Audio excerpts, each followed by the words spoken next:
Laser అంటే అదొక energy source, అంటే బయట నుంచి మనం వాడే ఒక సోర్స్ అనమాట. సో ఈ లేజర్ని కేవలం యూరాలజీలో కాకుండా చాలా సర్జికల్ ట్రీట్మెంట్స్లో వాడుతుంటారు. జనరల్ సర్జరీలో, ల్యాప్రోస్కోపీలో, గైనకాలజీ వాళ్ళు కానీ చాలామంది వాడుతూ ఉంటారు. సో ఇప్పుడు లేజర్ అంటే ఏంటి? మనం బయట నుంచి ఒక ఎనర్జీ సోర్స్ వాడి లోపల శరీరంలోని ఒక భాగాన్ని మనం నయం చేయడం. సో మోస్ట్ కామన్గా యూరాలజిస్ట్ లేజర్ని వాడేది కిడ్నీ స్టోన్ ట్రీట్మెంట్ కోసం. సో కిడ్నీలో రాళ్ళు తయారైతే దాని సైజుని బట్టి, దాని లొకేషన్ని బట్టి ట్రీట్మెంట్ ఉంటుంది. సో ఒకప్పుడు లేజర్ అవైలబిలిటీ లేని రోజుల్లో ఓపెన్ సర్జరీ చేసేవాళ్ళు, ఆర్ ఎండోస్కోపిక్గా చేసినప్పటికీ ఇంకో విధంగా రాళ్ళు పగలగొట్టే ప్రక్రియను వాడేవాళ్ళు.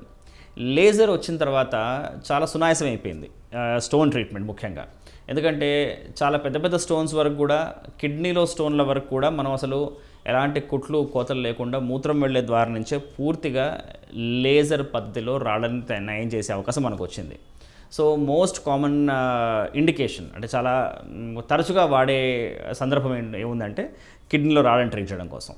నెంబర్ 1. నెంబర్ 2, ప్రాస్టేట్ గ్రంథి పెరుగుదల వల్ల వయసు పెద్దబడిన మగవాళ్ళలో కనుక యూరిన్ సరిగ్గా రాకపోతే దాంట్లో కూడా మనం లేజర్ పద్ధతి ద్వారా ప్రాస్టేట్ గ్రంథిని తొలగించేసి ఆపరేషన్ కూడా మనం చేయొచ్చు.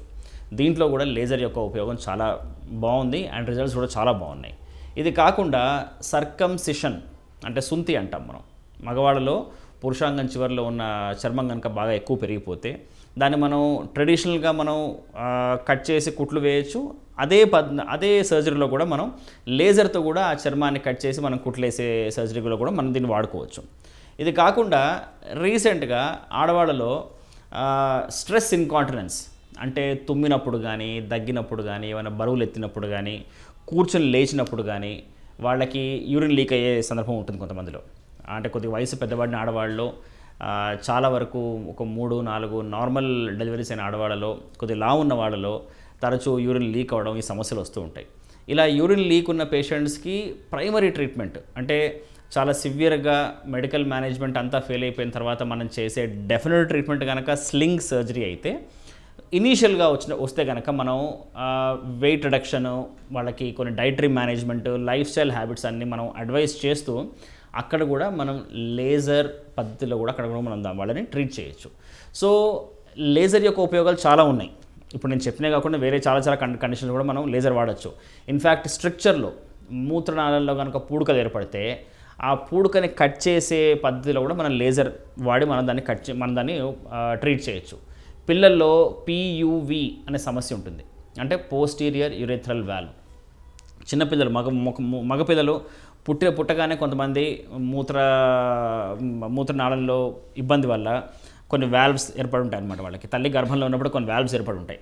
సో ఆ వాల్వ్ని మనం కట్ చేసే పద్ధతిలో కూడా మనం లేజర్ వాడచ్చు. సో చెప్పుకుంటూ పోతే లేజర్ యొక్క ఉపయోగాలు యూరాలజీలో చాలా ఉన్నాయి. సో మెయిన్గా దీని పాపులారిటీ ఎందుకు ఇంత ఉంది అంటే బేసికల్లీ సేఫ్టీ చాలా ఎక్కువ. అంటే మనం వేరే విధంగా చేసే ఆపరేషన్ని లేజర్ వల్ల చేస్తే కనుక పేషెంట్ చాలా సేఫ్గా ఉంటారు, కాంప్లికేషన్స్ చాలా తక్కువ.